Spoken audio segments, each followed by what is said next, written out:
What would you do if marrying a 71-year-old woman was the only way to survive crushing debt? But 7 days after the wedding, you discovered that her fortune was cursed, her past was haunted, and your life was now in danger. In this chilling story of secrets, survival, and sacrifice, one desperate law student learns that the real price of wealth isn't money, but memory. Could you live in a house that remembers everything, including the people it has destroyed? Before we dive in, make sure to like, share, and subscribe to this channel, and comment below where you're watching from. We'd love to hear from you. Now sit back and watch until the end, because this story will leave you breathless. The air in the small town of Denton smelled of cut grass and sun-warmed asphalt. July in Texas came with its own kind of punishment, but Mark Davis had long grown used to sweating through his shirt by the time he got to campus. The law library's cold interior was his only escape from the reality of his sinking life. He sat in the back corner, as always, a thick civil procedures textbook open in front of him, but his eyes weren't moving. They stared blankly at a page he'd read a dozen times. His mind kept wandering to the rent notice stuck to the fridge and the voicemail from his sister that he hadn't returned. She needed medicine again. She was only 15, and she had no one else but him. Mark was smart, but intelligence doesn't erase debt. His scholarships covered tuition, but not food, not shelter, and certainly not the kind of help his sister needed. He had taken 2 part-time jobs, sold everything he could, and still he was drowning. That afternoon, a text changed his life. Are you still interested in unconventional opportunities? Serious inquiry, well-paid discretion required. It came from an old classmate, Tyler, who had dropped out the year before. Mark replied with one word: yes. Later that evening, Mark stood outside a wrought iron gate on the edge of town. It curved into arches that framed a gravel driveway, flanked by hedges trimmed to perfection. At the far end stood the largest house he had ever seen. Not a house, a mansion, silent, regal, and haunting. The gate clicked open. He walked inside. The mansion smelled of cedar and age. The walls were filled with oil paintings of men and women long gone, their eyes painted with unsettling precision. A butler, impossibly old, led him to a sunroom where the curtains were half drawn. She sat in a chair near the light. Eleanor Brooks. Her hair was silvery white and tied into a low bun. She wore a soft mauve shawl draped over a cream blouse. Her eyes were sharp and blue, and her skin bore the map of a life long lived. Mark Davis, she said, her voice smooth. Please, sit. He obeyed. I will not waste your time, she said. I need companionship, and you need money. Mark nodded slowly. He tried to study her face, but she was unreadable. I want a husband. Legally, on paper, no affection is required, no intimacy. You will live here, appear by my side when requested, and in exchange, I will pay off your student debt in full and provide a monthly allowance. Mark's throat went dry. Why me? Eleanor smiled faintly. Because you are desperate, and because I believe desperate people make the best listeners. There was silence. Only the ticking of an antique clock filled the space. I need one more thing from you, she said. What loyalty? Absolute loyalty. Mark hesitated. For how long? 1 year. That is all I ask. Then you may go debt-free. It was madness, but madness wears many faces. And Mark, who once believed in law and justice and the clean order of things, now believed in surviving. I'll do it, he said. 3 days later, they stood before a judge in a quiet courtroom. Eleanor wore a white hat. Mark wore the same suit he had borrowed for a scholarship interview. The papers were signed. Just like that, he became Mark Brooks. They went home in silence. No guests, no honeymoon, just a long ride in her vintage car with leather seats that smelled like old perfume. That night, as Mark unpacked his single suitcase into a room far down the hall from Eleanor's, he noticed something strange. The dresser had 7 drawers, but the third one was locked. On the surface, it meant nothing. But for someone like Mark, someone who had always needed to know why the lock whispered a question, by the end of the week, he would find the key. And once he did, nothing would be the same. The mornings at the Brooks estate were so quiet they made Mark uncomfortable. No passing cars, no birds chirping, no human voices, just the creak of wood and the soft humming of a house that had grown used to being alone. He woke up early, dressed in clothes Eleanor had arranged for him, pressed shirts, slacks, shoes that fit perfectly, and went to the breakfast room. It was a room he didn't even know existed until the butler pointed it out on his second day. Eleanor was already there, seated at the far end of a table too long for 2 people. She sipped black coffee from fine china and read a newspaper, printed on crisp ivory paper. Her expression never changed. Morning, Mark said each day, trying to find a tone between politeness and familiarity. Eleanor would nod once and answer with the same word, morning. The silence after that felt like pages waiting to be filled. By the fourth day, Mark stopped trying to force small talk. He ate in silence, listening to the distant clink of silverware, then disappeared into the mansion's endless corridors. He spent his hours wandering. There were more than 20 rooms, each carefully decorated with antiques and paintings and books whose spines cracked like dried leaves. He tried the doors to each room, but some were sealed shut or led to dust-covered storage. Others revealed glimpses of a different time: a nursery with faded wallpaper, a ballroom with a cracked chandelier, a library with no light bulbs. The mansion didn't feel haunted, not in the way horror movies painted ghosts and shadows, but there was something else, a weight, a sense that eyes once full of life had stared long and hard into these walls and left part of their sorrow behind. By the sixth night, he stopped, closing his bedroom door. Somehow it made him feel less trapped. That was also the night he found the key. It happened accidentally. He had gone to the study, Eleanor's favorite room, looking for something to read. The door had been slightly ajar. He knocked once, and when no one answered, he stepped inside. The room smelled like lavender and old paper. Shelves lined every wall. A fireplace sat cold and unused in the corner. A globe rested beside a cabinet filled with glass, decanters of liquor that didn't look like it had been touched in years. He moved toward the desk. It was an enormous piece of mahogany carved with floral patterns along the edges. On top were stacks of letters, a fountain pen, and a leather-bound journal. He didn't open anything, but something about the drawer caught his eye. It was slightly open, just enough to reveal a velvet lining and something small inside. Mark pulled it open slowly. There it was, an antique brass key, not old in the way of rusted tools, but aged like a treasure kept safe through generations. Its teeth were sharp. The handle was shaped like a rose blooming sideways. He held it up to the light, marveling at the craftsmanship. No label, no tag. Looking for something, Mark froze. Eleanor stood in the doorway, her arms crossed, her face unreadable as ever. Put the key down at once. I was looking for a book. I didn't mean to pry. Her eyes stayed on him a moment too long. That key opens a room that hasn't been entered in many years. I keep it as a reminder of that some doors are better left closed. Mark nodded, pretending to understand. But as she turned and walked away, the air felt colder than before. That night, the key haunted him. He couldn't sleep. He kept hearing things at first. It was just the wind brushing against the windows. Then it was the sound of wood shifting, a door slamming 2 floors down, footsteps, light, careful, distant. He sat up in bed, sweat forming along his brow. His phone showed the time. It was well past midnight. He stepped into the hall and listened. Nothing, just silence. But the feeling didn't leave him. The feeling that the mansion had exhaled, that something had stirred in response to his touch. By morning, he had made up his mind he would find the door the key belonged to. The next afternoon, Eleanor left for a doctor's appointment. She took the chauffeur and told Mark she'd be gone until evening. It was the first time he'd been alone since the wedding. He waited 10 minutes after the car disappeared down the driveway, then retrieved the key from where he had seen it last. It was exactly where he had left it, tucked inside the drawer, lying still as if it had never moved. He held it tightly in his palm as he roamed the halls. Room by room. He tried the doors he knew were locked. One by one, the key didn't fit any of them. Until he reached the east wing. It was the only part of the mansion that remained untouched since he arrived. The air there smelled different, dustier, the wallpaper was cracked, and the wooden floor creaked louder than anywhere else. At the very end of the hallway, behind a faded curtain, was a door almost invisible in the wall's design. Plain, no label, no sign. Mark inserted the key. It fit. His breath caught as he turned it slowly. Click. The door opened with a moan, revealing a small room cloaked in shadows. He stepped inside. The air smelled of parchment and cedar. A single window let in light that fell across shelves, hundreds of them, each packed with letters, photographs, and trinkets. There were old boxes labeled with years written out in elegant cursive. 1971, 1983, 1995. There were portraits, too. One of Eleanor, much younger, wearing pearls and smiling beside a man with striking eyes and a sharp jawline.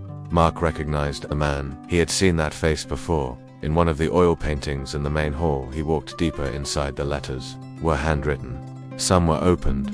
Others remained sealed with wax. Curiosity burned in him like fire. He picked one envelope at random. It was addressed to someone named Judith and signed Eleanor. The first line read, "I cannot keep pretending that Henry was the man I thought he was." The night he disappeared, everything I knew about my life shattered. Mark stared at the words, "disappeared." The door behind him creaked. He turned quickly. No one was there. Still, he shut it and locked it from the inside. For the next hour, Mark read letter after letter, page after page. Each one told a piece of a larger story. A story about Eleanor's marriage, about donations to charities that vanished, about scandals buried beneath lawsuits, about a tragedy that forced her into hiding. One letter made his blood run cold. It read, "They said the Brooks curse began with a betrayal, that every man who takes our name without love is doomed to suffer. I didn't believe it, until Henry, until everything fell apart, and now I fear it will begin again." Mark dropped the letter. He looked around the room. The walls didn't feel silent anymore. They felt like they were watching him. Mark didn't leave the hidden room for hours. The small space was colder than the rest of the mansion, though no vents were visible. It felt untouched by time, preserved in stillness, like a shrine forgotten on purpose. The more he read, the more confused he became. Each letter revealed another crack in the image Eleanor projected to the world. She hadn't always been the calm, poised woman who sipped tea at dawn and walked the garden in silence. Once, she had been fierce, alive, at the heart of things. She had built charities, thrown galas, spoken at city halls. Her name had been on buildings. Her face had graced newspapers. And then, it all vanished. The letters didn't say why outright. They danced around it, using phrases like the accident and the scandal and what Henry did. But Henry, her late husband, was the constant. Every letter seemed to orbit his name. Mark finally folded the last envelope he could stomach and stood. His hands were cold. His back hurt from sitting on the wooden stool. When he stepped out into the hallway, he locked the door again behind him, placing the key in his pocket instead of returning it. A strange mix of guilt and adrenaline followed him as he made his way back to his room. Eleanor returned that evening. She didn't mention the key. She didn't ask about his day. But during dinner, she stared at him longer than usual. Her eyes, though sharp, carried no anger, only a question. She never spoke aloud. That night Mark dreamt of fire. He stood in the east wing, and every door burned. Behind each one, a voice called his name.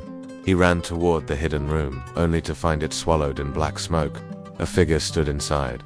A woman in pearls. He woke up with a scream stuck in his throat. The next morning, Eleanor wasn't at the breakfast table. A note waited in her place. "Mark, I am resting in the garden. Join me later if you wish. E." The handwriting was delicate but controlled, just like her. He read it twice before folding it and putting it in his pocket next to the key. Mark didn't go to the garden right away. He went back to the room. This time he brought a flashlight and gloves. He had no idea why he felt the need to be careful, but something about the dust, the brittle paper, and the age of everything made him cautious. He went straight for the boxes, labeled 1981 and 1982. Curious about the period just before Henry disappeared, one letter stood out. It was marked personal, to be destroyed if found in Eleanor's handwriting. He opened it. "If anyone is reading this, I have broken my promise. I told myself I would never write about that night, that if I put it on paper, it would become real again. But silence is a prison, and I am tired of living in one. Henry did not die. He vanished, and when the fire started, I knew it was not an accident. The Brooks family has always kept secrets, but this one they buried deep." He was trying to find the original deed, the one tied to the inheritance, the one grandfather signed. In blood and wine, I laughed at him, said curses were for fools. But after what happened, after the blood on the floor and the missing ledger and the voice that called my name from a locked room, I stopped laughing. I stayed quiet. But the curse does not sleep.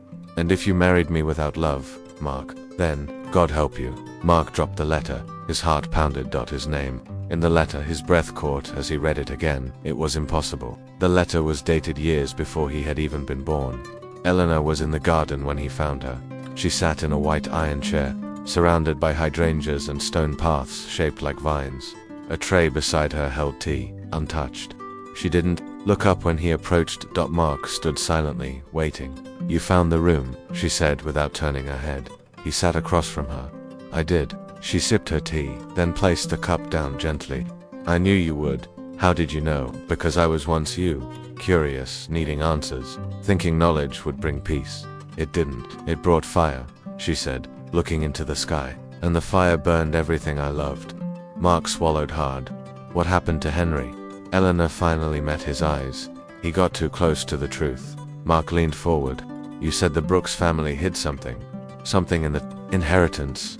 Eleanor tilted her head.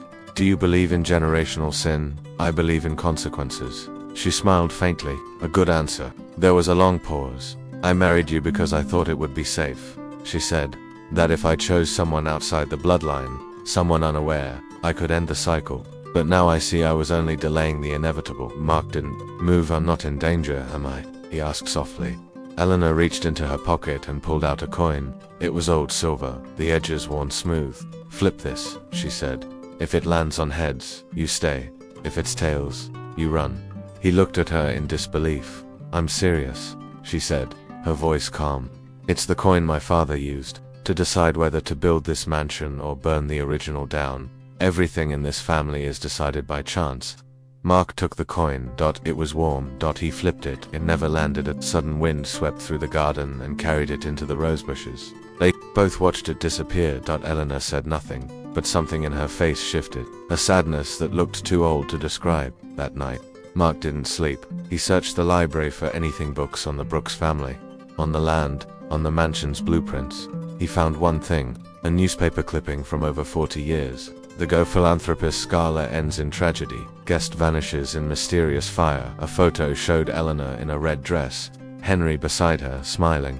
The caption named another man, a cousin, Thomas Brooks, also vanished, presumed dead. The article suggested foul play, but no one was ever charged by the end of the week. Mark felt like he was being watched. Shadows stretched too long across hallways. Doors he had closed were found open. His phone went missing for a day, only to be discovered inside a drawer he hadn't touched. The butler avoided his gaze. Eleanor had stopped coming to meals. When he asked the housekeeper where she was, the woman whispered, "She's preparing." For what? He asked. But she only crossed herself and walked away one night, unable to bear the silence. Mark returned to the hidden room.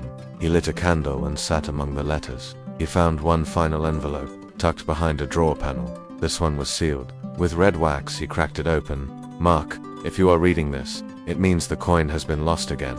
You must go to the cellar. Beneath the third stone on the left wall is the original ledger. Take it and burn it. If you do not, they will come for you. And this time, they will not be gentle. Mark stood up so fast he knocked the stool over, ran through the corridor, down the marble steps, past the cold kitchen, into the cellar. There, behind crates and old wine racks, he found the wall. Third stone. He pried it open with shaking fingers. Behind it, wrapped in velvet, was a book, black leather, gold edges. The Brooks family ledger. And stamped on the inside, "He who marries without love shall pay in blood." The velvet felt cold in Mark's hands. The ledger, thick and ancient, pulsed like it carried its own breath. Bound in cracked black leather, its golden lettering shimmered under the single hanging bulb in the cellar. He didn't want to open it. Yet every second he stood holding it, he felt something beneath his skin, like the book was waiting for him. Slowly, he pulled the velvet back. Inside, the first page bore no words, only a symbol, an ornate circle with 3 roses, each dripping a single drop of crimson ink. Beneath it, a line was scrawled in a language Mark didn't recognize. He turned the page. Names, dates, places. Brooks. Every generation had a section. Every marriage recorded.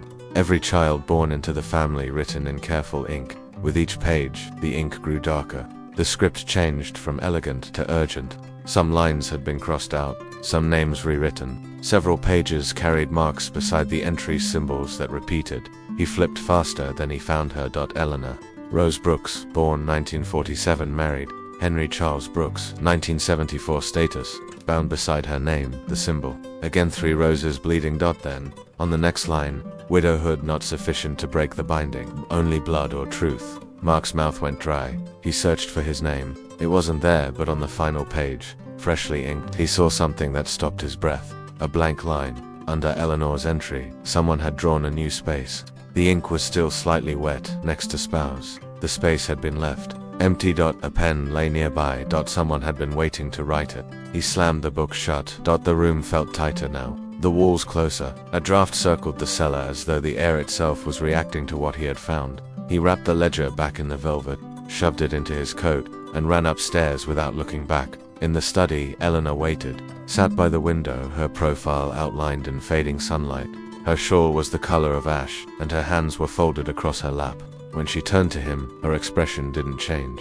Only her eyes moved slowly with caution. "You found it," she said. "I did. And you read it." "I did," she sighed. A sound like the closing of a door. "You were never supposed to see that book." Mark took a step forward. "You wrote me a letter, told me to find it, to burn it." Eleanor blinked slowly. "No, Mark, I didn't." He froze. "You don't understand," she said quietly. "Once the ledger is read, it cannot be unread. It remembers." "I don't care what it remembers," Mark snapped. "What have you done to me?"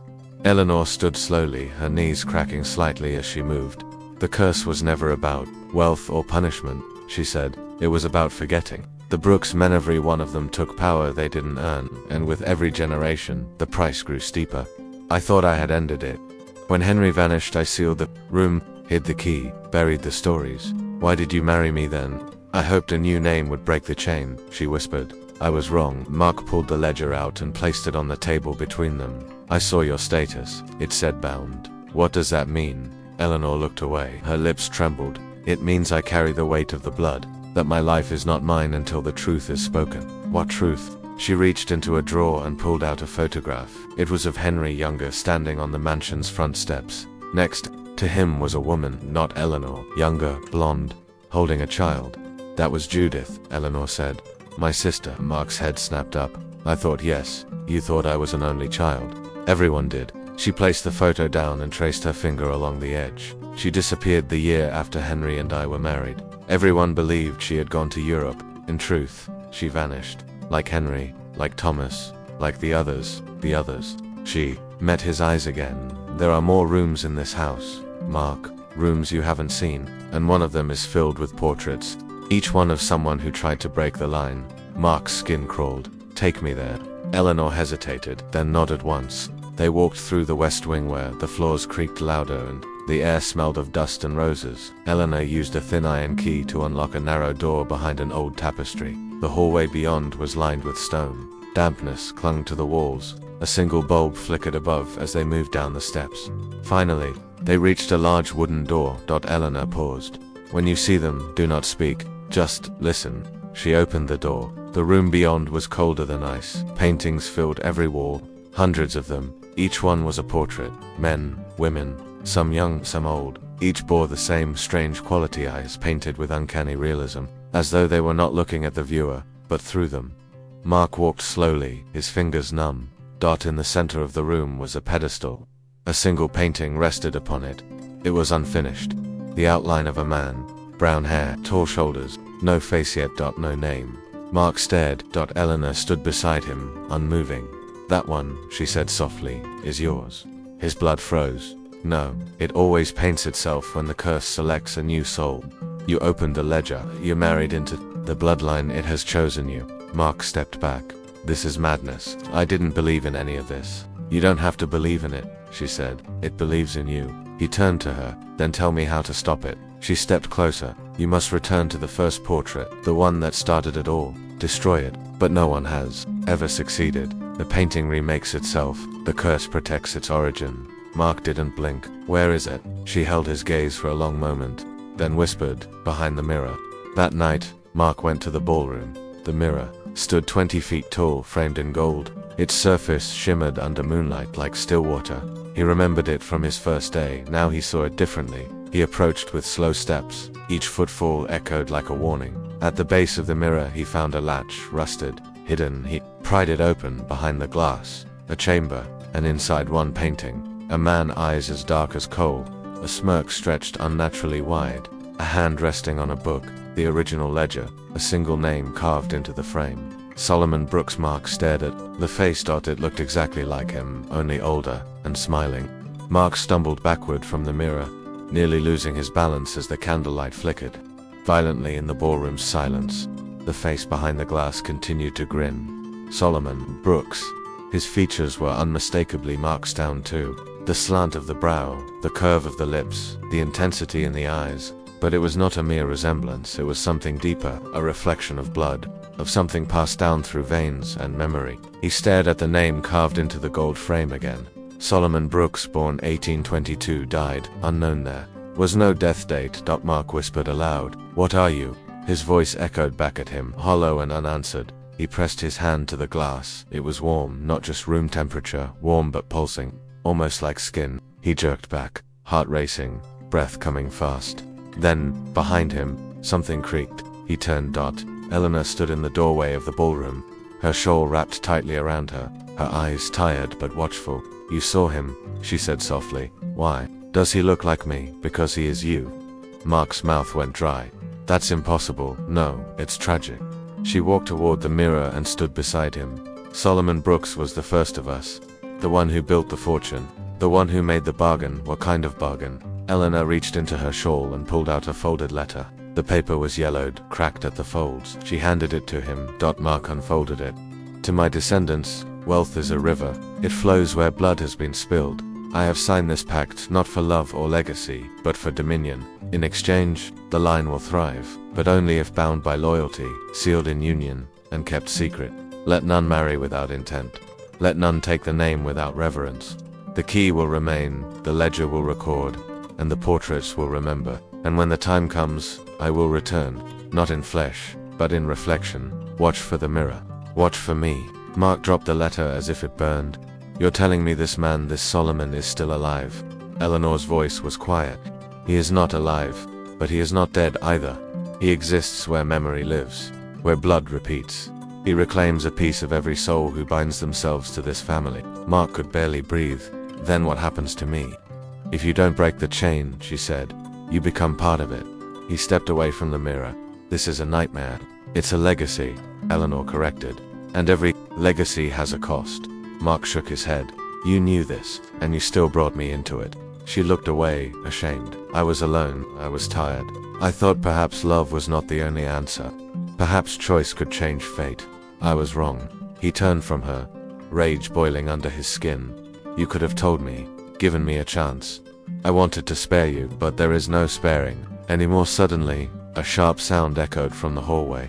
A knock, one, then two, then silence. Eleanor stiffened. He's here, she whispered. Who? Before she could answer, the door swung open. A tall man entered the ballroom. His suit was dark gray, tailored perfectly. His eyes were pale green. His hair streaked with silver was combed back with precision. He carried a cane, but his steps were fluid. Eleanor's face paled. Thomas. Mark stared at the man, confused. But he's supposed to be dead. The article said, I let them think I had died, the man said calmly. I needed time. I needed to find what was mine. Thomas Brooks, Eleanor said with clenched teeth. Cousin of Henry, and heir to a lie. Thomas smiled. I see the house has chosen again. He looked at Mark. You wear it well. Mark stepped between him and Eleanor. What do you want? Only what should have always been mine, Thomas said. The ledger, the name, the key. You disappeared for a reason, Eleanor said coldly. You were part of the fire, part of what destroyed everything. Fire purifies, he answered. It burns the weak away. Only the strong survive. And now the ledger has passed too. Someone new, someone who still has a choice. Mark's chest tightened. What kind of choice? Thomas took another step closer. Destroy the mirror, burn the ledger, end the curse and the family along with it, or keep the power, take your place. You are already halfway there. I don't want power. Thomas laughed once. Everyone says that in the beginning. He turned toward the mirror. The portrait has started forming. That means you've been accepted. Solomon sees you. He recognizes the echo in your blood. I'm not related to him. You don't have to be, Eleanor said softly. The curse doesn't follow blood. It follows choice. Thomas looked over his shoulder, but it helps. That night, the storm arrived. Lightning cracked above the mansion. Rain pelted the windows. The power flickered and finally went out. Mark stood in his room, staring at the key, the ledger, and the letter Solomon had written. The house groaned with age that then dashed footsteps. He opened the door. In the hallway, candles flickered along the walls. The portraits seemed to move as he passed, their eyes following, their mouths silent. He made his way to the east wing. Eleanor stood in the gallery again. The unfinished portrait had changed. Now it had Mark's face, not just similar. His exact face, eyes wide, lips pressed, hair disheveled. The transformation was complete. He stared at it in horror.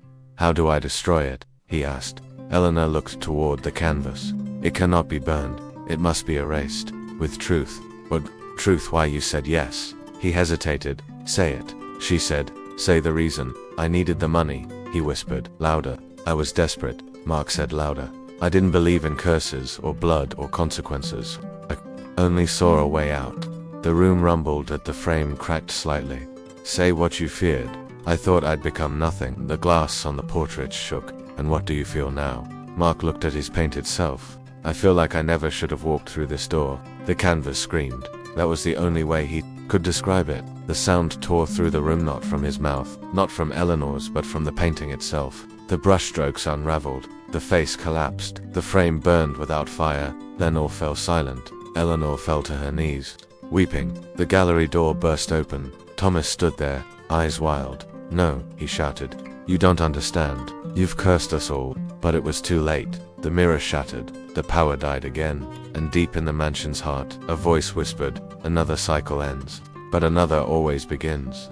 The morning after the mirror shattered, the mansion no longer felt like a home. It felt like a mouth that had finally opened. Every creak in the floorboards was louder. Every gust of wind through the broken windows carried voices, whispers that slid across the hallways like fingers in the dark. Mark couldn't tell if it was real or if his mind, pushed beyond exhaustion, had finally given in to madness. He stood in the east wing, staring at the remains of the portrait gallery. Frames had fallen. Paintings lay in pieces, some torn by invisible hands.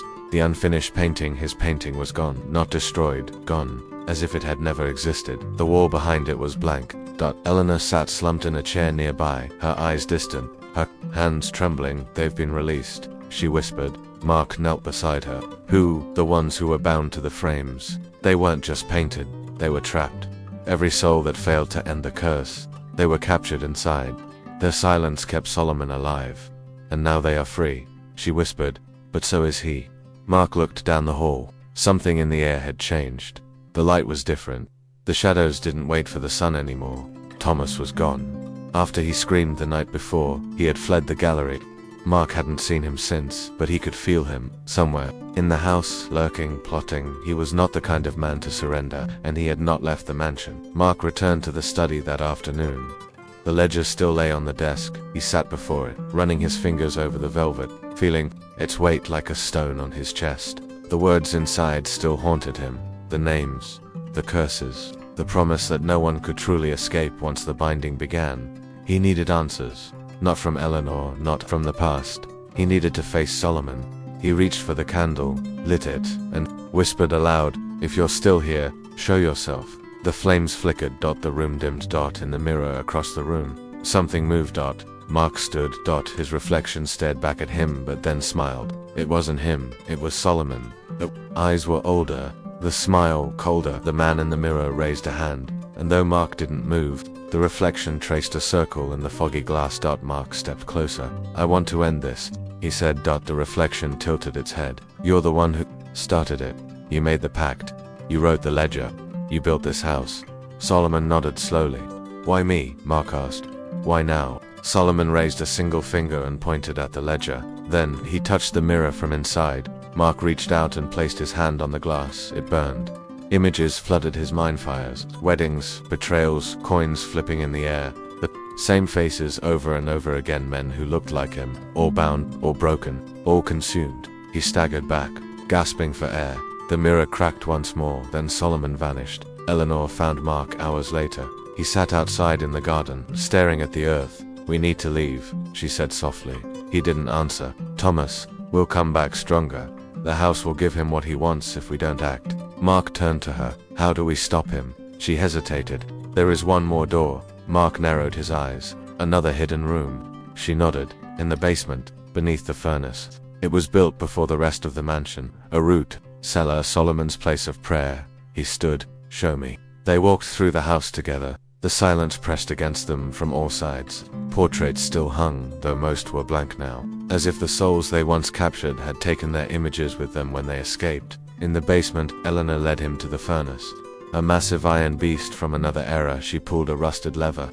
The floor creaked and revealed a trapdoor. Beneath the coals, they climbed down into darkness. The air was colder here, thicker. It smelled of ash, and rot, and something older than memory. Torches lined the walls. Eleanor lit them one by one. The chamber opened into a circle. At its center stood a stone pedestal, upon it another key. This one was silver. Unlike the ornate brass key from the study, this one was plain, worn but etched with a name, stepped forward. "This is it," Eleanor said. "The final door. The one that seals the curse. Behind it is the original vow. The first written oath. If we destroy it, we destroy the root." Mark picked up the key. The pedestal shifted under his touch. A sound echoed above them. Footsteps. Fast. Heavy. Coming closer. "Thomas," Eleanor gasped. "He's found us." Mark turned toward the stairs. But before he could move, Thomas appeared at the top of the ladder, holding a lantern, going somewhere. He called down, "Leave us alone," Eleanor shouted. Thomas laughed. "You've always been so dramatic, Eleanor, but now I see you were never the rightful heir. You were just the keeper." He descended, one hand gripping the side, the other holding the lantern like a weapon. "Give me the key," he said to Mark. "No." "Then I'll take it." He lunged. Mark barely dodged. The key slipped from his hand and clattered across the stone floor. Eleanor grabbed it and backed into the shadows. Thomas struck Mark across the shoulder with the lantern, shattering glass and sending flame licking along the floor. The old walls caught quickly. Smoke filled the room. Eleanor shouted, "The door there!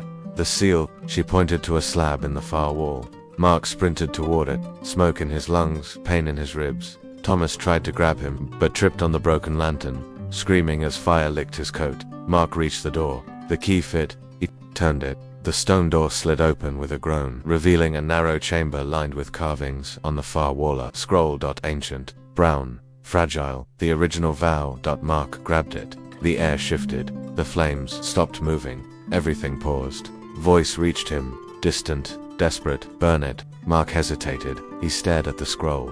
It pulsed in his hands. Solomon's voice echoed in his mind. "To destroy the root, you must burn the fruit." Was it metaphor or warning? He lit the torch, held the flame to the scroll. It caught the paper. Shrieked. Not crackled. Shrieked. The room trembled. The key turned red hot and melted in the lock. Thomas screamed behind him. Eleanor cried out, then silence. Complete, consuming. When Mark opened his eyes, he was no longer in the chamber. He was standing in the ballroom. The mirror was gone. The paintings were gone. The house was quiet.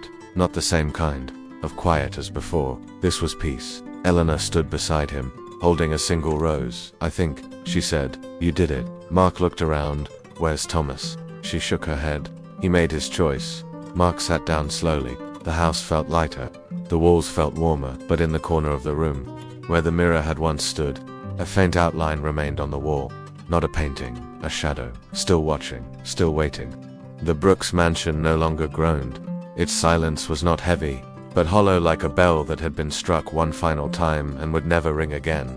Mark stood in the center of the ballroom, the air still smoky, the wooden floor scorched where Thomas had fallen. He didn't see a body. No ashes, no remains. Just a burn mark in the shape of a man reaching for something he could not hold. Outside, the storm had passed. The clouds peeled away like gauze, revealing a sky that looked washed clean. But inside, everything had changed. Eleanor hadn't spoken. For a long time she wandered from room to room, like a widow lost in her own house, touching things with soft fingers, breathing in memories she had tried for decades to forget. There was no light in her eyes, but there was something else, something that looked like quiet. Forgiveness. Mark followed her through the hallway of portraits. Most were empty now. The frames still hung, but the canvases were blank, stripped of their images. Some were curled and brittle. Others looked freshly stretched, like they were waiting to be used again. Only one remained at the very end. Solomon Brooks. His eyes no longer glowed. His mouth had lost its smirk. He looked tired, faded. His painted skin cracked down the middle, like a reflection in broken glass. Eleanor stared at it a long time. "He was never a monster," she said finally. "He just believed he was greater than death." Mark stepped beside her. "What happens to the house now?" "It sleeps," she answered. "Without the curse, the mansion has nothing to feed on. It won't breathe anymore. It will only exist, like a grave, like a memory." They stood in silence. Then Eleanor turned toward him. "You could leave now," she said gently. "The curse is broken. The ledger is ash. You have nothing binding you here anymore." Mark didn't answer immediately. He thought of his old apartment, his student debt, the hollow way he had once looked at the future, the man he had been before walking through the Brooks gates. "I'm not the same person," he said quietly. "Leaving wouldn't change that. You owe this place nothing, but maybe it owes me something." Eleanor's brow lifted. "And what would that be?" "Truth," Mark said. "The whole of it." Eleanor sighed, not in frustration, in understanding. She led him to the library. Not the grand one with high ceilings and ladders, but a smaller study tucked between the conservatory and the west wing stairs. This room smelled like cedar and candle wax. Inside, she reached behind a row of dusty encyclopedias and pulled out a wooden box. She placed it on the desk and opened it.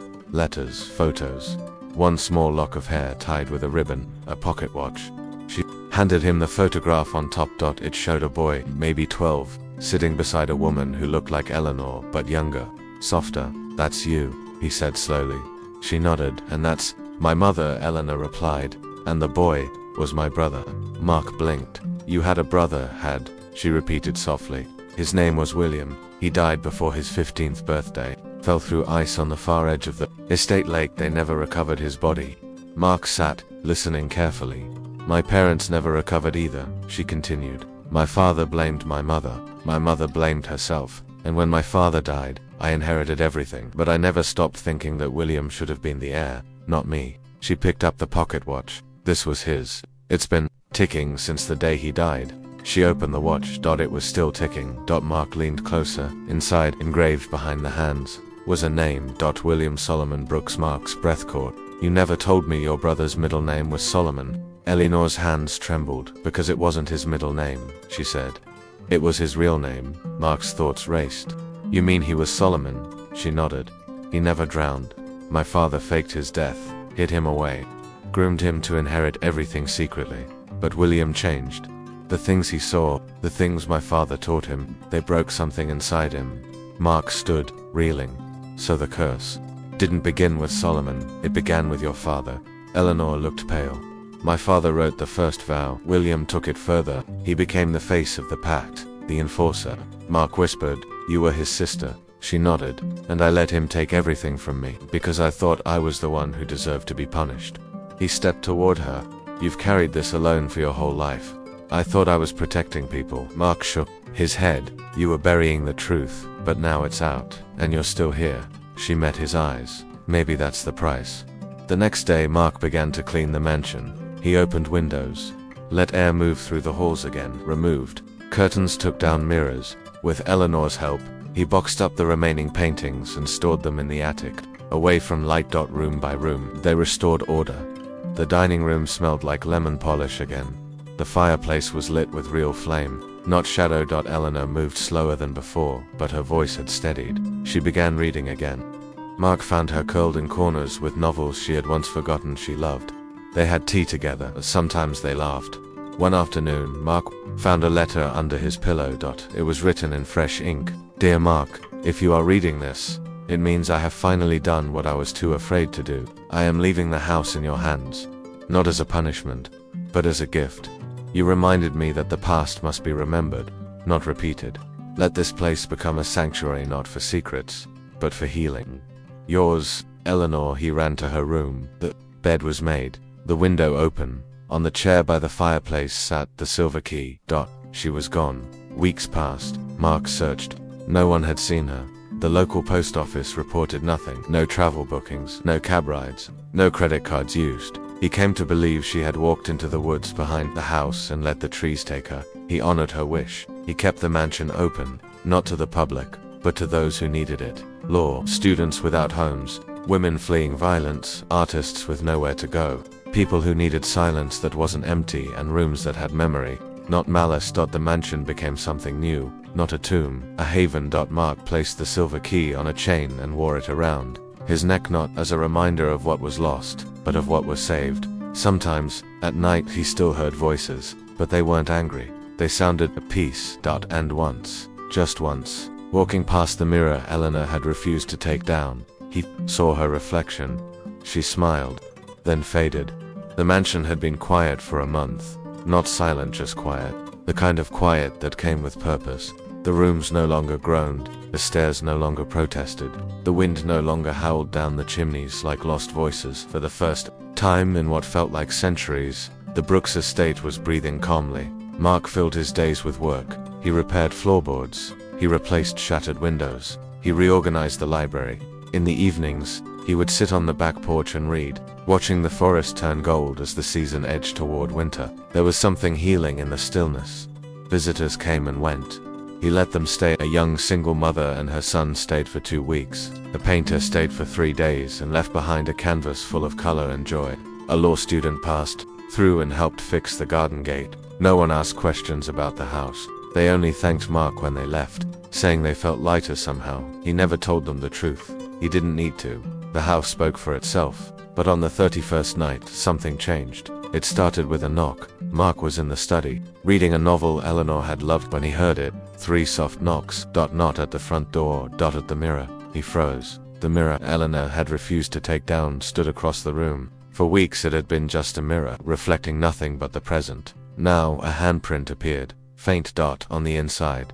Mark rose slowly, his heart thudding. He stepped toward it. The glass was cold, then the surface rippled. He reached for the key.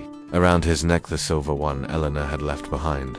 The metal felt heavier than usual. As he touched it, the handprint vanished, and something appeared in the mirror's reflection. A door, one he had never seen before. Behind him nothing had changed. The room was just as it was. But in the mirror, the door stood wide open. In a slow circle. No door. He looked back at the mirror. The door was still there. Beyond it, darkness. He spoke aloud. "What do you want from me?" The reflection did not answer, but the key around his neck began to warm. He couldn't sleep. At night, the air inside the mansion was thin. Even the garden, which had begun to bloom again, seemed still. No crickets, no wind, just the sound of the grandfather clock ticking in the main hall. At midnight, Mark returned to the study. The mirror had gone dark. He stood before it, the silver key in hand. And then, without a sound, the door in the reflection opened further. A voice, soft and distant, came from within. "Come see." Mark took a breath and touched the glass. His fingers passed through. He stepped into a room made entirely of grey stone. It looked like no part of the Brooks mansion he had ever seen. No furniture, no light source, yet everything was visible, as if the walls themselves gave off a low, cold glow. At the far end of the room, a pedestal, on it a single object, a mirror, small oval framed in black iron. He walked toward it, and as he drew closer, he saw something written beneath it. "Legacy is never destroyed, it only waits." He picked up the mirror. At first, it showed nothing. Then it showed Eleanor. Not as she was near the end, but young, strong, full of life. Her eyes were bright, and she wore a green scarf he remembered from an old photograph. She stood in the ballroom, smiling. Then the image flickered. Solomon. The same cold eyes, the same smirk, but he looked older now, fading. Mark's own face appeared next, but something was wrong.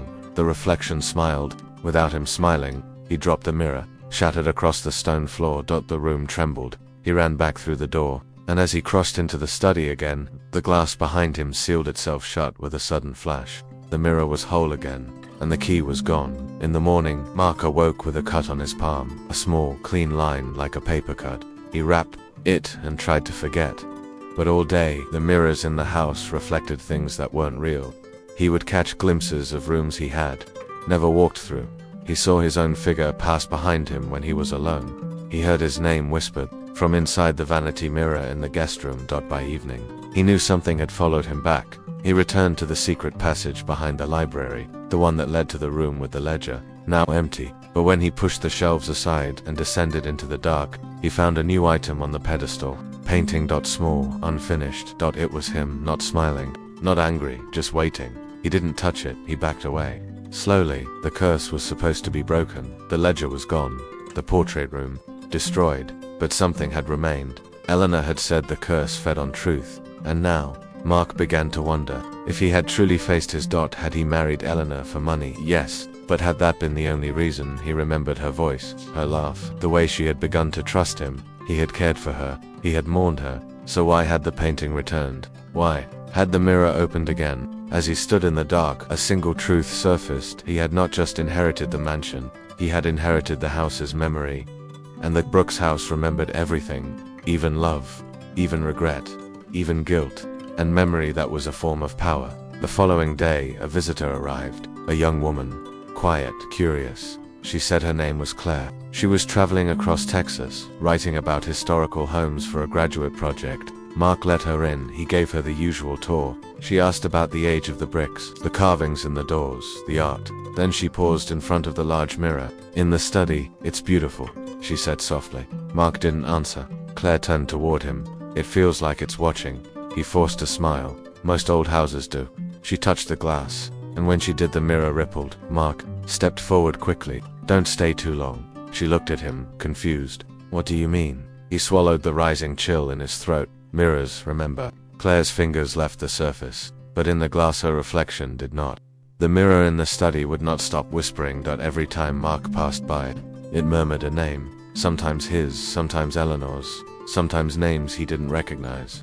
In voices that sounded like the wind running through broken keys on an old piano. Claire had left 2 days earlier, or at least, that was what Mark told himself. She said goodbye at the door, gave a polite smile, then walked off down the gravel path with her camera bag slung over one shoulder. He watched her until the trees swallowed her shape, but something about her visit had lingered. That night, when he passed the study, he saw her reflection still standing before the mirror. Frozen. Watching him. She looked confused, afraid. He blinked, and the mirror cleared. He didn't sleep. The next morning, Mark walked the property. He stood in the garden Eleanor once called her circle of breathing. He trimmed the roses, watered the soil, pulled weeds that had no reason to grow in winter. When he came back inside, the front door had closed on its own. On the entry table, beneath the vase of fresh lavender, a letter waited. No postage, no seal. Just folded cream paper with his name on the front. Marky opened it. The house does not forget, it does not forgive. You closed the door, but you left the window open. The curse is not in the blood, it is in the remembrance. Sincerely, his hand trembled. Eleanor, had she written this? He flipped the page. On the back another symbol. 3 roses, each dripping red ink. He staggered to the mirror. It was still silent, but he could no longer see himself. Only the hallway behind him. The reflection showed a different world now. The house, but darker, older, as if it were remembering a time before. Mark existed. Before restoration. Before forgiveness, he whispered. What did I bring back? The glass shimmered. A word etched itself across the surface. Debt. That night, he returned to the hidden chamber beneath the library. The place where the pedestal had stood, where the ledger once rested. Now, there was a new object. A chair. Old wood warped, upholstered in faded red velvet. He stepped toward it. On the seat another letter. Every heir tries to escape, but the house is not a prison, it is a mirror. What you see is what you brought with you. Sit and see. He didn't want to, but his body moved on its own. The second he sat, the torchlight shifted. The room grew cold. And then he was no longer alone. Across from him stood Claire, her eyes blank, her lips pale, her hands held in prayer against her chest. But it wasn't her, it was her reflection, the image from the mirror, and behind her, others appeared, not spirits, memories. Eleanor, Thomas, Henry, Judith, even Solomon. They stood in a circle, surrounding the chair. Watching. Mark tried to rise, but his legs wouldn't move. A voice echoed everywhere and nowhere. Every heir writes their own curse. Now write yours. A book appeared in his lap. Empty. The cover identical to the ledger, but the pages were blank. He looked around. Why me? He asked aloud. Why not end it here? Eleanor stepped forward, her memory soft, luminous. Because you lived, she said gently, and the house cannot forget the living. He opened the book. His hand moved. A pen appeared. He wrote the first line. I came here looking for an escape. The room VIB rated. He kept writing. I found a woman instead, and a curse, and a family I didn't ask for, but in the end, I stayed not because I was trapped, but because I chose to remember. The final line appeared on its own. This is the true vow, not to bind, not to punish, but to carry forward memory, not burden. Then the book snapped shut, the chair vanished, the mirror cracked, and Mark opened his eyes on the floor of the study. The sun was rising. From that day forward, the mirror no longer whispered. The rooms grew warmer. The paintings, those that remained, showed smiling faces, some laughing, some reading, some dancing. Eleanor's portrait, once blank, now hung in the hallway near the kitchen. She wore her green scarf. She held a mug of tea. She smiled like she was still listening. Mark began writing letters. To the people who had visited the house. To their families. To strangers who might need a place of rest. He called it the Brooks Home for Quiet Recovery. No one knew the truth. They only knew it felt safe there. One day, a woman with a limp and a past arrived with no name. He let her stay in the sunroom. She spoke little, cried at night, slept like she hadn't in years. After a week, she left a small note under her teacup. I saw my mother in the mirror. She said she was proud of me. I believe her. Thank you. Mark didn't cry, but he kept the note, framed it beside the mirror, and every now and then, when he passed by, he would pause. not to look at himself, but to see what memory was waiting, and sometimes, just sometimes, he saw Eleanor smiling or sipping tea or walking away down the hall, wrapped in green and peace, not haunting, just remembering. The seasons turned quietly after the mirror stopped whispering. Winter faded without snow, and spring crept in through the cracks in the windows, soft and slow. Morning light poured into the rooms without resistance now, and for the first time since Mark arrived, the Brooks mansion smelled not of age or decay, but lavender, lemon oil, and freshly baked bread. The house had become a home. Not for the curious, not for the rich, but for the tired, and the lost. They came with silent griefs, unspoken aches, the kind that pressed down on a person's shoulders for years, unmentioned. Mark never asked questions. The house did not require explanations. It only opened its doors and let people rest. Sometimes for days, sometimes for hours, sometimes just long enough for a deep breath and a quiet goodbye. Mark had begun to understand the difference between haunting and holding on. The mansion had once clung to pain because no one had offered it anything else, but now it held laughter, music, the clinking of mugs, and the quiet turning of pages. Some days he still walked the halls in silence, not out of fear but in gratitude. Every step reminded him he was still here. He was no longer a student, no longer desperate, no longer a man looking for a way out. He was a keeper of memory, not a prisoner of it. On the anniversary of Eleanor's departure, Mark returned to the garden, the one she used to call her circle of breathing. He had restored it as best he could. A wrought iron bench sat in the center now, surrounded by rows of rosemary and white tulips. A small plaque had been placed. On the stone path leading in, it read, **** for Eleanor Brooks, who remembered so others could forget, who stayed so others could leave. ***. Mark sat in the garden just before sunrise, holding a mug of tea. The key she had left him still hung around his neck, not as a burden but as a promise. He spoke aloud, softly, into the quiet morning. "I don't know where you went, or how you knew what would happen, but I hope you're somewhere green, somewhere safe." He paused. "I forgive you." The wind moved gently through the garden, and for a moment, he thought he heard her laugh. That afternoon, Mark received a package in the mail, no return address, inside an old journal, wrapped in green silk ribbon. He opened the first page. 2. The next who chooses to stay. This house was never meant to be feared. It was meant to be understood. The signature was in Eleanor's careful script. Eleanor Grace Brooks. Page after page followed. Letters, memories, moments of doubt, reflections. It was as if she had always been preparing this. A goodbye that took its time. Mark read it in silence. 4 hours. And when he reached the final page, it read only, "I don't believe we escape what haunts us. I believe we change what it means. Thank you for staying."